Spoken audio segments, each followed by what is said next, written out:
So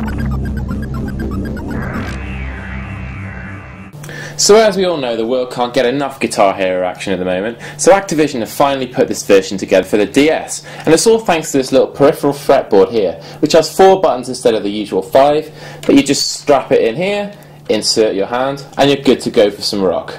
As you can see, you're also provided with this plectrum stylus to strum away by tapping on the touchscreen, which displays the guitar strings, star power meter and points tally.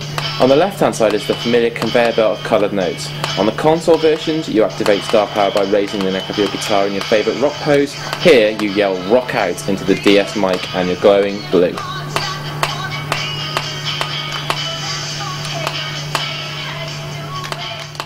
So there are 25 tracks to choose from on this version, from bands like Blink-182, Nirvana, Red Hot Chili Peppers and all sorts of classic rock tracks. Sadly, you're going to have to put up with a little bit of Maroon 5 and maybe a bit of Lameless like Block Party, but in the main, the track listing's all good.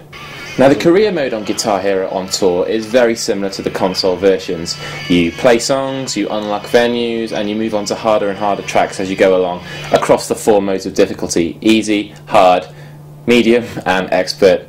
But those pesky guitar duels is really where this version comes into its own.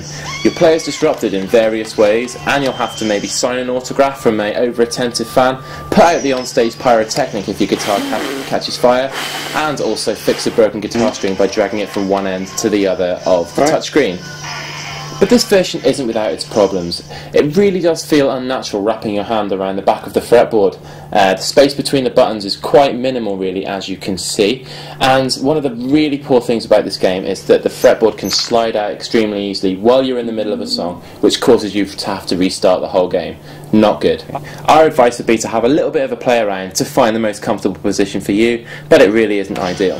Now don't get us wrong, this is a fun adaptation for the DS. It's only £30, and if you really can't get your fill of Guitar Hero action from the console versions, then this is a quite nice thing to take on tour. However, the fun in this game comes not from pressing the coloured buttons, but more from wielding the guitars itself, hanging out with your mates and performing all kinds of rock, gurns, grunts, stunts and poses.